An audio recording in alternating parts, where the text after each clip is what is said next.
Welcome to chemistry class. Myself Jitendra. जैसा कि हम पढ़ रहे हैं केमिस्ट्री रसायन विज्ञान की सेकंड क्लास है आज। फर्स्ट क्लास में हमने इंट्रोडक्शन देखा था, इम्पोर्टेंस क्या है केमिस्ट्री की, केमिस्ट्री है क्या, केमिस्ट्री आई कहाँ से, केमिस्ट्री की कौन कौन सी ब्रांचेज हैं। अब ये हमारे जो केमिस्ट्री है 11th-12th में का इम्पोर्टेंट है, ये भी हमने देखा था। कंपटीशन एग्जाम में केमिस्ट्री का क्या रोल है, कितना मार्क्स है, ये भी हमने देखे थे। लेकिन आज की क्लास में हम डिस्कस करेंगे केमिस्ट्री की अलग अलग ब्रांचेस। उसमें से हम स्टार्ट करने जा रहे हैं ऑर्गेनिक केमिस्ट्री। हमारी केमिस्ट्री की 3 ब्रांचेस है, physical chemistry, inorganic chemistry and organic chemistry. Physical chemistry को कहते हैं भौतिक विज्ञान और इनऑर्गेनिक केमिस्ट्री को कहते हैं अकार्बनिक रसायन और ऑर्गेनिक केमिस्ट्री को कहते हैं कार्बनिक रसायन। भौतिक रसायन फर्स्ट को कहते हैं जिसमें हम अभिक्रिया के सिद्धांतों के बारे में पढ़ते हैं, study of chemical principles, study of chemical reaction principles. Second जो है इसमें हम स्टडी ऑफ एलिमेंट, अलग अलग तत्वों के बारे में पढ़ते हैं। ऑर्गेनिक केमिस्ट्री के अंदर हम इसमें पढ़ते हैं कार्बनिक कंपाउंडों के बारे में। कार्बनिक कंपाउंड, कार्बन के बारे में हम इसमें पढ़ते हैं, कार्बन तत्वों के बारे में पढ़ते हैं इनऑर्गेनिक में। लेकिन कार्बनिक यौगिकों के बारे में जो स्टडी करते हैं वो करते हैं ऑर्गेनिक केमिस्ट्री में। अब ऑर्गेनिक केमिस्ट्री कहाँ से आई, क्या हुआ, ऑर्गेनिक केमिस्ट्री कैसे हुई, कौन कौन से यौगिक उससे बने। सबसे पहले फर्स्ट ऑफ थिंग हम जानते हैं कि ऑर्गेनिक केमिस्ट्री है क्या, स्टडी ऑफ कार्बन कंपाउंड, कार्बनिक यौगिकों का अध्ययन। कार्बनिक यौगिकों का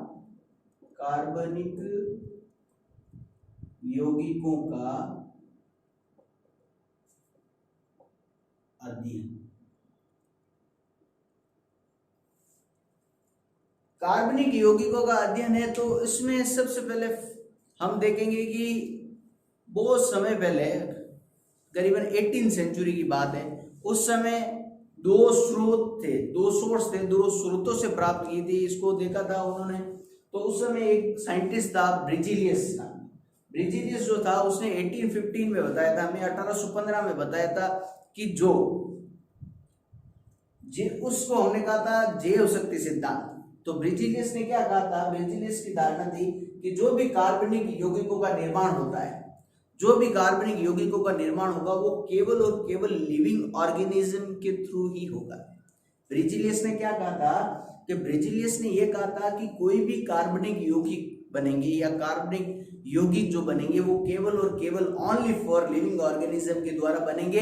किसी प्रकार का उनमें आर्टिफिशियल मेथड नहीं लगेगा, कोई कृत्रिम प्रयोगशाला विधियों द्वारा प्राप्त नहीं की जा सकती। ओनली फॉर लिविंग ऑर्गेनिज्म, जीवधारी स्रोत जिनको हम जलाकर प्राप्त किया जा सकता है या अदर प्रोसेस के हम प्राप्त कर सकते हैं।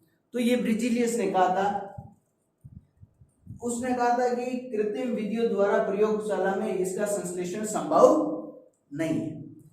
अब जो ब्रिजिलियस ने 1815 में तो कह दिया बात, उसको हमने डेफिनेशन बनाई कि जीवधारी स्रोतों से प्राप्त कार्बनिक यौगिकों के अध्ययन को क्या कहते हैं, कार्बनिक रसायन कहते हैं। जीवधारी स्रोतों से कार्बनिक यौगिकों के अध्ययन को, जीवधारी स्रोतों के कार्बनिक यौगिकों के अध्ययन को हम उसको क्या कहते हैं, कार्बनिक रसायन, ऑर्गेनिक केमिस्ट्री। तो जो ब्रिजिलियस ने जो बताया था उसको हमने कहा था whittle force theory. It is a very important point. बहुत सारे कंपटीशन एग्जाम में, बहुत सारे बोर्ड एग्जाम में जैव शक्ति सिद्धांत पूछ लेते हैं, बच्चे इस पर ध्यान नहीं देते हैं। जैव शक्ति सिद्धांत पूछा जाता है, 1 नंबर पे पूछ लिया जैव शक्ति सिद्धांत कैसे कहते हैं। उस समय हमारी क्या पूरा सिलेबस पढ़ रखा होता, हमने उस छोटी सी बात पर ध्यान नहीं देते कि ब्रिजिलियस ने क्या कहा था। अब कौन ध्यान देता है, वो तो साइंटिस्ट था। अब बात थी जैव शक्ति सिद्धांत। जैव शक्ति सिद्धांत ने ही कहा था कि जीवधारी स्रोतों से प्राप्त आपके कार्बनिक यौगिक प्राप्त होते हैं, किसी प्रकार का आर्टिफिशियल प्रयोगशाला द्वारा प्राप्त नहीं होता। ये ब्रिजिलियस की जैव शक्ति सिद्धांत ही है। अब जब एक साइंटिस्ट जब वो बराबर प्रूफ करता है, अपनी बात रखता है, तो दूसरा 101% उसकी बात को काटने के लिए तैयार हो जाता है। उसी प्रकार से वुलर हो गया था।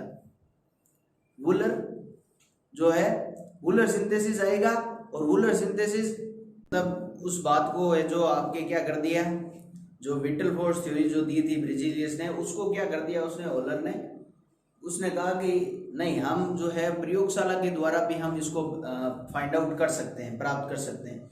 तो हॉलर ने क्या दी थी, हॉलर सिंथेसिस ने क्या कहा था कि हॉलर ने कहा था कि हॉलर ने क्या किया था कि अकार्बनिक पदार्थों से, ये जब फर्स्ट था, हॉलर जो था उसने फर्स्ट था कि इनऑर्गेनिक से यानी अकार्बनिक पदार्थ से उसने क्या बना लिया था, कार्बनिक यौगिक बना लिया था। और कैसे बनाया था, उसने प्रयोगशाला में क्या किया था, प्रयोगशाला में उसने क्या किया था कि अमोनियम सल्फेट और पोटेशियम साइनाइड को लिया, अमोनियम सल्फेट और पोटेशियम साइनाइड को लेने के बाद उसके पास बना अमोनियम साइनाइड, और उस अमोनियम साइनाइड को उसने क्या किया, हीट किया, उसने क्या किया, हीट किया, और हीट करने पर उसको क्या मिला, ये यूरिया मिला। क्या मिला इसको, यूरिया। तो it is the first compound, यानी सर्वप्रथम पहला कार्बनिक यौगिक है आपका कौन सा, यूरिया। पहला कार्बनिक यौगिक हो गया आपका यूरिया, यानी फर्स्ट है जो अकार्बनिक पदार्थ से, अकार्बनिक पदार्थ से कार्बनिक यौगिक आपका बना, कौन सा, यूरिया फर्स्ट, यानी ये फर्स्ट जो बना आपका कार्बनिक यौगिक बना। तो इसमें क्या कहा था, ऑर्गेनिक केमिस्ट्री में, ऑर्गेनिक केमिस्ट्री की दो स्रोत से हुई थी। पहला वो उसने कहा था कि उसने क्या कहा था आपने, वुलर, और वुलर एक जो था इसका नाम था ब्रिजिलियस, ब्रिजिलियस, और ब्रिजिलियस ने कहा था कि केवल और केवल क्या हो जाएगा, लिविंग ऑर्गेनिज्म के द्वारा ही हो जाएगा, सिर्फ और सिर्फ हम जीवधारी स्रोतों के द्वारा ही हम प्राप्त कर सकते हैं। लेकिन वुलर ने उसी बात को लेकर जिद कर ली, उसने जिद करने के बाद, आदमी जिद करता है तो पता ही आपको, जिद के बीच हर दुनिया जीती जा सकती है। उसने जिद कर लिया, और जिद कर रही है उसने क्या कह दिया कि भैया अकार्बनिक पदार्थ से भी कार्बनिक पदार्थ हम प्राप्त कर सकते हैं। तो उसने कुछ ना कुछ यौगिक ले लिए ऐसे, और उसने अकार्बनिक यौगिक ले लिया, उस कार्बनिक यौगिक को हीट कर दिया, हीट करने के बाद उसको सबसे जो पहला कार्बनिक जो कंपाउंड मिला उसको कौन सा मिला, यूरिया मिला। अब ये यूरिया मिल गया तो ये फर्स्ट कार्बनिक कंपाउंड था। उसके बाद में जो है आपके जो है ऑर्गेनिक केमिस्ट्री का जो फर्स्ट जो चैप्टर स्टार्ट हो जाता है, आपको हो जाता है कार्बन, यानी नामकरण और वर्गीकरण। उसमें हम देखेंगे कार्बन, और कार्बन के बारे में उसमें हम जानेंगे केकुले का सिद्धांत जो संयोजकता दिया था उसने, इस प्रकार से का सिद्धांत हम पढ़ेंगे। कार्बन परमाणु, कार्बन परमाणु आपका क्या है, कार्बन परमाणु जो है आवर्त सारणी से आया था। कार्बन परमाणु को हमने आवर्त सारणी में देखा था, क्योंकि तत्व था कार्बन, कार्बन परमाणु जो था आवर्त सारणी में था, उसका परमाणु क्रमांक जो था आपका कितना था, जो परमाणु क्रमांक होता है उसका कितना होता है, 6 होता है। कितना होता है, 6 होता है। और परमाणु जो द्रव्यमान होता है उसका, परमाणु जो द्रव्यमान होता है वो होता है आपका 12। अब जो परमाणु क्रमांक बता दिया उसको 6 होता है, परमाणु द्रव्यमान उसका 12 होता है। तो उसके बाद में जो एक परमाणु का चतु संयोजकता नियम जो ये केकुले ने बताया था 1858 यौगिकों के विषय में बताया उसने, कार्बनिक यौगिकों के विषय में केकुले ने एक सिद्धांत दिए थे, और वो वेरी इंपॉर्टेंट है क्योंकि केकुले का सिद्धांत बहुत बार परीक्षा में पूछा जा सकता है कि केकुले का सिद्धांत कब दिया था और किसके संदर्भ में दिया था। केकुले ने सिर्फ और सिर्फ कार्बन जो था उसकी वैलेंसी के बारे में उसने सिर्फ और सिर्फ स्टडी की थी, और उसके बारे में उसने बताया था। उसने सिर्फ और सिर्फ कार्बन की जो वैलेंसी थी उसके बारे में बताया था। और कैसे बताया था, उसने कहा था कि कार्बन की जो वैलेंसी होती है, कार्बन जो होता है वो चतुर्थ संयोजकता यानी 4 संयोजकता दर्शाने वाला यौगिक होता है। सबसे पहली बात कार्बन जो केकुले ने बताया, कार्बन के बारे में केकुले ने क्या कहा था, केकुले एक वैज्ञानिक का नाम है, केकुले सिद्धांत ने यह कहा था कि कार्बन जो है 4 संयोजकता दर्शाने वाला यौगिक है। अब जो है, अब 4 संयोजकता दर्शाने वाले यौगिक है तो कार्बन परमाणु, अब जब कार्बन एक कार्बन परमाणु है तो अभी ये 4 संयोजकता दर्शाएगा किस तरीके से, इस तरीके से। और कैसे दर्शा सकते हैं, ये इस तरीके। अब इसने कहा था कि जो कार्बन परमाणु है वो अन्य कार्बन परमाणु से बंधित होकर ओपन चेन या क्लोज्ड चेन, ओपन चेन या क्लोज्ड चेन यानी खुली श्रृंखला या फिर बंधित श्रृंखला, ओपन चेन या क्लोज चेन के द्वारा भी वो बंधित हो सकता है, यौगिक बना सकता है। वो यौगिक बना सकता है। अब उसके बाद में उसने बताया था कार्बन यौगिकों में जो है वो एकल बंध, द्विबंध और त्रिबंध, यानी कार्बन जो परमाणु है वो एकल बंध द्वारा जुड़ते हैं, द्विबंध के द्वारा भी जुड़ते हैं और त्रिबंध के द्वारा भी जुड़ते हैं। जब कार्बन है वो दूसरे परमाणु के साथ में एकल बंध के द्वारा जुड़ सकता है। किसने कहा था? केकुले ने कहा था। केकुले ने ये कहा था कि जो कार्बन परमाणु है वो दूसरे परमाणु के साथ एकल बंध के द्वारा भी जुड़ सकता है, या फिर एक कार्बन परमाणु एकल बंध के साथ और दूसरा डबल बंध के साथ भी जुड़ सकता है। यानी उस एक कार्बन है लेकिन एक बार तो वो सिंगल से जुड़ा हुआ है और वो दूसरा वो क्या है? डबल से जुड़ा हुआ है। यानी ये तो आपका हो जाता है नियो पेंटेन, और ये नाम अभी हम सीख लेंगे। ये नियो कहां से है, पेंटेन क्या हुआ, ये सारे नाम हम देखेंगे। लेकिन ये एग्जाम्पल के थ्रू मैं समझा रहा हूं आपको, सिर्फ और सिर्फ उदाहरण के थ्रू। यानी कि एक कार्बन है तो ये देखो इधर तो एकल बंध है और इधर ये क्या है? एकल बंध है, लेकिन यहाँ पर ये क्या है? डबल बंध है, डबल बॉन्ड है इसमें। तो ये आपका क्या हो जाता है? एसिटाल्डिहाइड। क्या हो गया आपका? एसिटाल्डिहाइड। ये आपका क्या बन गया? एसिटाल्डिहाइड। अब केकुले ने एक और सिद्धांत में, अपने सिद्धांत में एक बात रखी थी कि कार्बन परमाणु एक तो एकल बंध के द्वारा जुड़ा है, यानी एक तो सिंगल बॉन्ड है उसमें और दूसरा क्या है? ट्रिपल बॉन्ड है। तो इसको हम क्या कहते थे? इसका नाम हो जाता है हाइड्रोजन साइनाइड।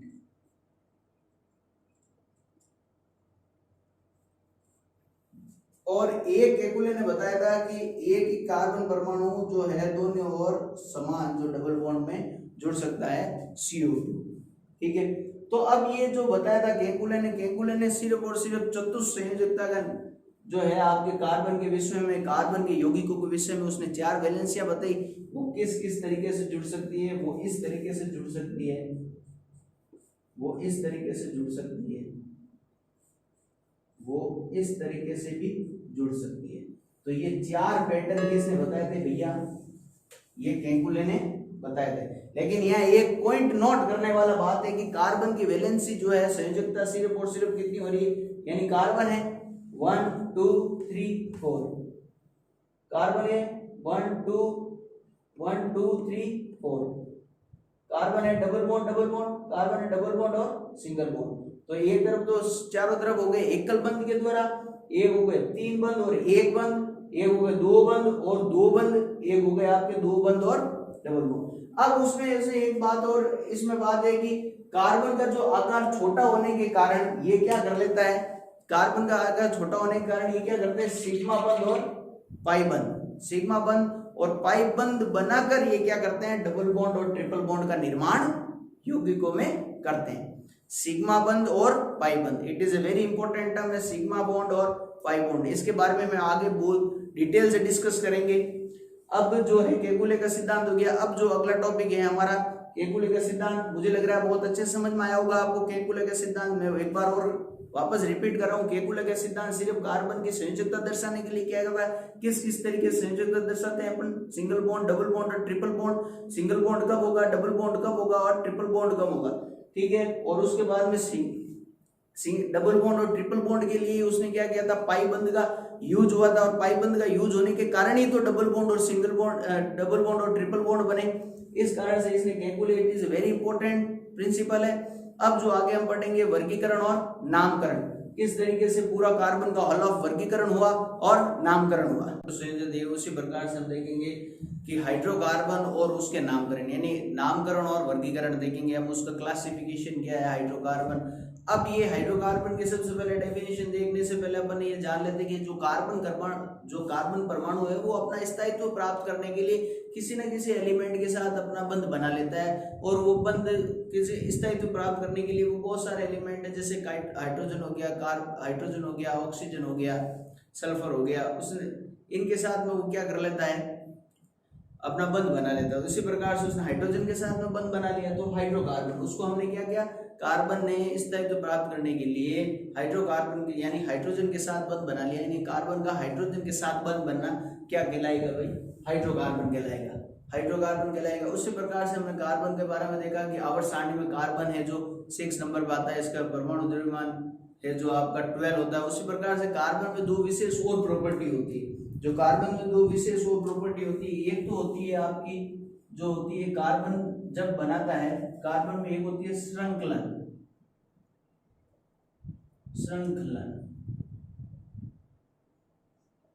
श्रृंखलनवाद प्रॉपर्टी होती है जिसको हम कहते हैं कंडेंसेशन। ठीक है,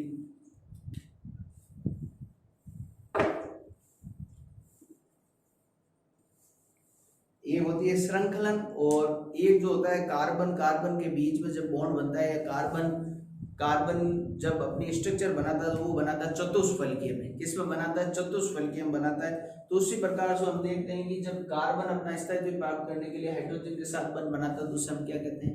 हाइड्रोकार्बन कहते हैं। क्या कहते हैं? हाइड्रोकार्बन कहते हैं। अब जो हाइड्रोकार्बन है वो आपका दो टाइप से होता है वर्गीकरण। सबसे पहला जो होता है वो होता है विवर्त श्रृंखला। क्या कहते हैं इसे? विवर्त श्रृंखला, ओपन चेन, या आप बोलेंगे इसको असाइक्लिक। क्या बोलेंगे इसको? असाइक्लिक, या इसको कहेंगे एलिफेटिक। क्या बोलेंगे? एलिफेटिक। एक कहेंगे हम इसको। दूसरा है श्रमवर्त श्रृंखला। क्या है? श्रमवर्त श्रृंखला, क्लोज चेन।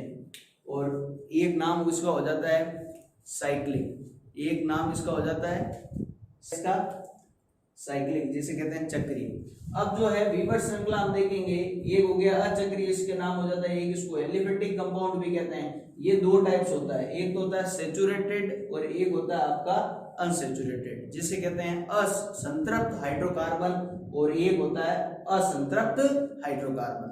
अब संतृप्त हाइड्रोकार्बन किसे कहते हैं? असंतृप्त हाइड्रोकार्बन किसे कहते हैं? संतृप्त हाइड्रोकार्बन यानी सैचुरेटेड हाइड्रोकार्बन उसे कहते हैं जिसके अंदर सिंगल बॉन्ड यानी कार्बन कार्बन के बीच, कार्बन परमाणु के बीच, कार्बन कार्बन परमाणु के बीच, अगर उनके बीच में अगर सिंगल बॉन्ड होता है, इसी प्रकार से सिंगल बॉन्ड है, उसे हम क्या बोलेंगे? क्या बोलेंगे? एल्केन बोलेंगे। अब एक होता है आपका अनसैचुरेटेड हाइड्रोकार्बन। अनसैचुरेटेड के अंदर हो जाएगा कि कार्बन कार्बन के बीच में क्या हो जाएगा? क्या हो जाएगा? Double bond. इसी प्रकार से जो एल्काइन आ जाता है, एक आ जाएगा उसमें कार्बन कार्बन के बीच में क्या हो जाएगा? Triple bond. क्या हो जाएगा भाई? ट्रिपल बॉन्ड हो जाएगा। अब जो है आपके पास एलिफेटिक यौगिक, और ये आ जाएंगे आपके पास है जो एल्केन, संतृप्त हाइड्रोकार्बन हो गया आपका एल्कीन और एल्काइन। अब जो है एक आ जाता है आपका श्रमवर्त श्रृंखला, जिसमें आपका साइक्लिक है, वो दो टाइप्स हो गई, एक तो होगी होमोसाइक्लिक और एक होती है आपकी हेटेरोसाइक्लिक। होमोसाइक्लिक और हेटेरोसाइक्लिक आप देखेंगे कि असाइक्लिक जो है एक, अब जो होमोसाइक्लिक है वो टू टाइप्स में डिवाइड कर रखी है। कितने टाइप्स में? टू टाइप्स में। वापस देखेंगे कि एलिसाइक्लिक आ रहा है, दूसरी तरफ एरोमेटिक आ रहा है।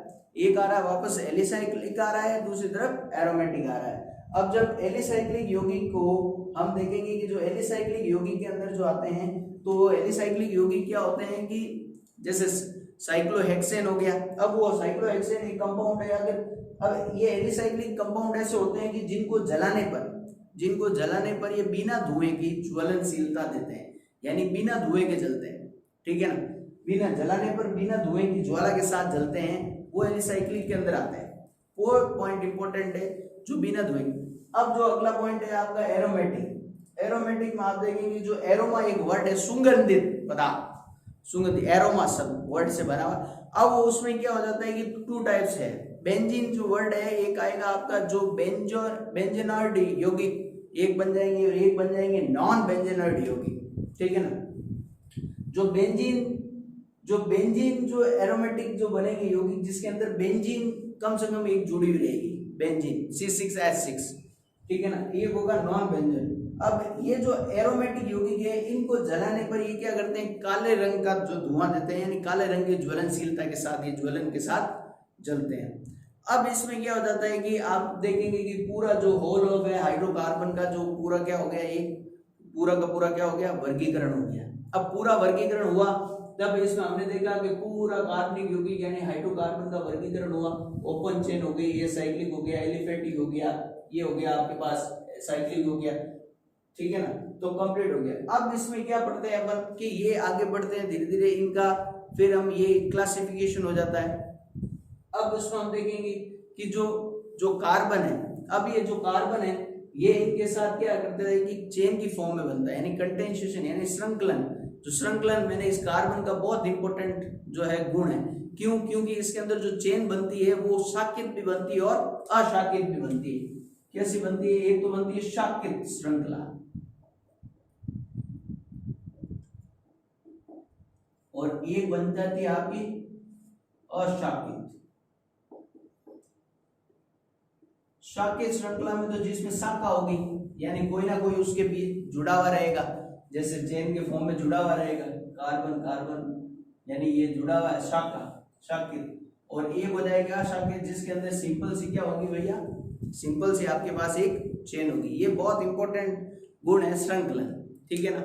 ये छोटे से हर एग्जाम में पूछा जाता है श्रृंखलन किसे कहते हैं? Condensation. What do you mean by condensation property? ये ठीक है ना। तो इस तरीके से ये एलिफेटिक यौगिक हो गए आपके। एलिफेटिक यौगिक दो टाइप से, और यहाँ ध्यान रखें एलिसाइक्लिक यौगिक भी एलिफेटिक यौगिक होते हैं। ये भी जो है आपके पास ये भी क्या होते हैं? एलिफेटिक यौगिक होते हैं। अब इसमें हम सबसे पहले जो डिस्कस करेंगे वो करेंगे ओपन चेन के बारे में। ओपन चेन के बारे में पढ़ेंगे। अब ये हो गया आपका वर्गीकरण। अब वर्गीकरण के बाद में जब क्लासिफिकेशन कर दिया तो नामकरण हो जाता है। अब नामकरण किस तरीके से हो गए? सब में अलग अलग टाइप से देखेंगे कि जो ओपन चेन यानी खुली चेन है, यानी खुली चेन का मतलब क्या हो जाएगा कि आप देखेंगे कि कार्बन की जो है वो सीधी इस तरीके से चेन है, यानी कोई प्रकार से आपके पास नहीं है, यानी सीधी सीधी आपके पास एक चेन बनी हुई है, ठीक है ना। वो आपकी क्या हो गई? ओपन चेन हो गई सीधी। और जो साइक्लिक यानी क्लोज चेन है, जो फर्स्ट कार्बन है, जो फर्स्ट कार्बन है वो क्या रहेगा? वो लास्ट कार्बन से क्या रहेगा? कनेक्टेड रहेगा। क्या रहेगा? लास्ट कार्बन से क्या रहेगा भैया? कनेक्टेड रहेगा। यानी जो फर्स्ट कार्बन है यानी पहला कार्बन अंतिम कार्बन से अगर वो आपस में कनेक्टेड है तो वो किस फॉर्म हो जाएगा? चेन बन जाएगी। तो ये मेजर डिफरेंस है। यानी ये वीवर जो ओपन चेन है वो आपकी कार्बन इस तरीके से जो चेन शो दिखेगी आपको वो होगी ओपन चेन, और जो इस तरीके से आपको दिख जाए वो होगी आपकी क्लोज चेन। अब वो सम में आप सम और विषम तो जानते ही हो। सम का मतलब जैसे 2 4 6 8 वो सारी हो जाएगी सम, और 1 जो आपकी हो जाएगी 3 5 7 यानी वो आ जाएगा आपके विषम। अब इसमें सम विषम में चलता है, लेकिन फर्स्ट कार्बन जो लास्ट कार्बन के अंदर आपका हो जाएगा। तो ये सारा आपने देखा कि हाइड्रोकार्बन किसे कहते हैं, हाइड्रोकार्बन का क्या वर्गीकरण है, हाइड्रोकार्बन आप जो है किस तरीके से डेफिनेशन, हाइड्रोकार्बन का जो है आपके पास वर्गीकरण हो गया। फिर उसके पास ये पूरा का पूरा वर्गीकरण हो गया आपके पास। अब इन पे पढ़ेंगे अपन वीवर श्रृंखला ओपन चेन। ओपन चेन में हम सबसे पहले पढ़ेंगे चक्रीय अचक्रीय यौगिक एलिफेटिक यौगिक में हम ये देखेंगे कि असंतृप्त हाइड्रोकार्बन क्या है, इसका जनरल फॉर्मूला क्या होता है। जब आपको पता है कि कोई भी, जैसे कि हम नामकरण करते हैं तो नामकरण करते हैं, तो अब आप एग्जांपल लेते हैं कि कोई भी बच्चे का जैसे जन्म हुआ तो सबसे पहले हम क्या करते हैं? उसका नामकरण करते हैं, ठीक है ना। तो नामकरण इसमें कोई भी, ये तो सिर्फ कंपाउंड बन रहे हैं तो इनका नाम भी तो लिखना पड़ेगा ना। तो इनका नामकरण करने के लिए अपन के पास कितने फॉर्मेट है? 3 फॉर्मेट है। कोई भी कार्बनिक यौगिक का नामकरण करने के लिए हमारे पास क्या है? 3 फॉर्मेट है, ठीक है ना। कार्बनिक यौगिकों का नामकरण करने के लिए हमारे पास 3 तरीके हैं। पहला तरीका जो है आपका कार्बनिक यौगिकों का जो पहला तरीका है उसको हम कहते हैं 3 पद्धतियों से नामकरण होता है। नामकरण पद्धति कितनी है? 3 पद्धति से होता है। पहला जो होता है वो होता है रूट पद्धति से, जिसे हम कहते हैं ट्रिपल सिस्टम। यानी दूसरा जो होता है वो होता है व्युत्पन्न पद्धति यानी व्युत्पन्न सिस्टम।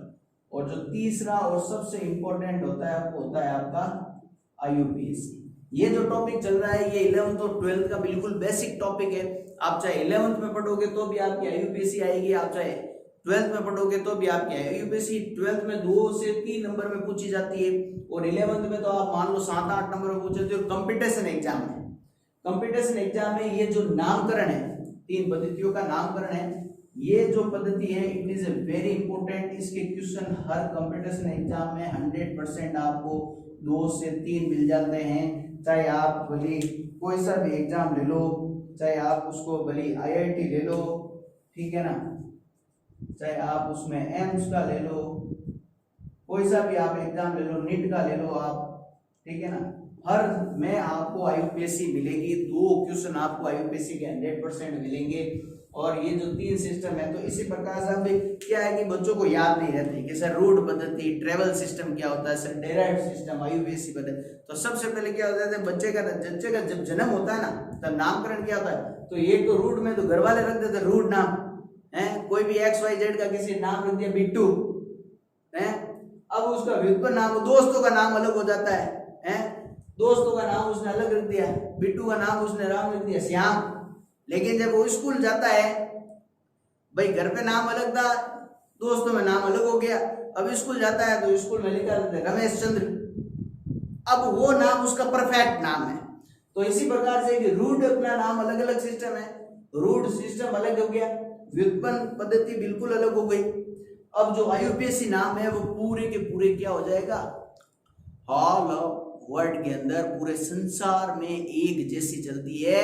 अब चाहे आईयूपीएससी, चाहे इसका नाम है कोई भी, जैसे मेथेन यहाँ बोल रहा हूँ तो वो मेथेन है, जो आपके ऑस्ट्रेलिया में भी मेथेन कहेगा, नासा के वैज्ञानिक भी उसको मेथेन कहेंगे, उसका कोई नाम है। लेकिन अब अगर मैं मार्स गैस कह दूं ना तो वो आ जाता है आपका ट्रेवल में, ठीक है ना, और ट्राई मेथिल मेथेन कह दूंगा तो वो आ जाएगा आपका किसमें, व्युत्पन्न में। तो वो सारे के सारे अपन बेस पूरा को होल ऑफ कंसेप्ट अपन इसमें देखेंगे कि इन सिस्टम जो है 3 पद्धतियां हैं, रूट पद्धति, व्युत्पन्न पद्धति और आईयूपीएससी पद्धति, ये किस तरीके से हैं और बहुत इंपॉर्टेंट है ये पूरा। आज हमने एक पूरा ऑल ऑफ देखा, पूरा बेसिक हमने पहले इंट्रोडक्शन देखा केमिस्ट्री का, फिर केमिस्ट्री ऑर्गेनिक केमिस्ट्री स्टार्ट की, कैसे आई, वूलर सिंथेसिस हमने देखा, ठीक है ना, विटल फोर्स थ्योरी, अब ब्रिजिलियस के बारे में देखा, फिर ब्रिजिलियस के बारे में हम आए कार्बन के ऊपर, कार्बन क्या होता है, कार्बन का आयन सारणी क्या है, कार्बन के कौन कौन से गुण होते हैं, कार्बन की क्या प्रॉपर्टी, केंकुले आया, केंकुले से हमने बातचीत की, केंकुले ने हमें बताया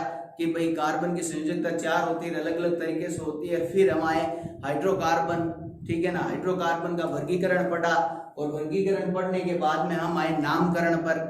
क्योंकि वर्गीकरण तो आपके पास एक बेसिक आइडिया मिल जाता आपको कि भाई एक बेसिक आइडिया आपको लग गया कि हाँ क्या क्या क्या क्या हो सकती है चीजें। लेकिन जो सबसे इंपॉर्टेंट चीज है वो है नोमेनकल्चर, जिसे कहते हैं नामकरण, ठीक है। तो नामकरण हम स्टार्ट करेंगे।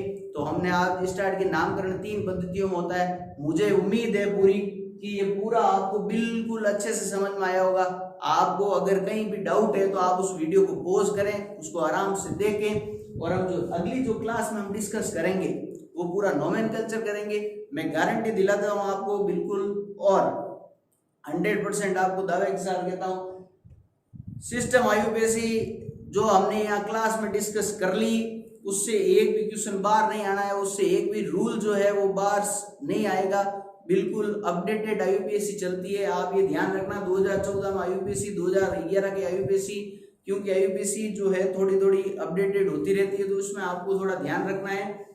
और आईयूपीएससी के जो रूल हैं वो बिल्कुल फिक्स है, ठीक है ना, बिल्कुल 100% वही आते हैं। और कभी कभार रूट के क्वेश्चन भी आ जाते हैं, व्युत्पन्न के भी आ जाते हैं, लेकिन आईयूपीएससी के तो आपको हर एग्जाम में बहुत अच्छे से पूछे जाते हैं और बहुत आसान है, कुछ भी नहीं है। फिर आईयूपीएससी आएगी, आईयूपीएससी के बाद में हम इसकी मैकेनिज्म, अगले टॉपिक मैकेनिज्म लेंगे, फिर अलग अलग फंक्शनल ग्रुप के बारे में पढ़ेंगे, रिएक्शंस पढ़ेंगे, पूरा ऑल ऑफ ऑर्गेनिक केमिस्ट्री के बारे में पढ़ेंगे।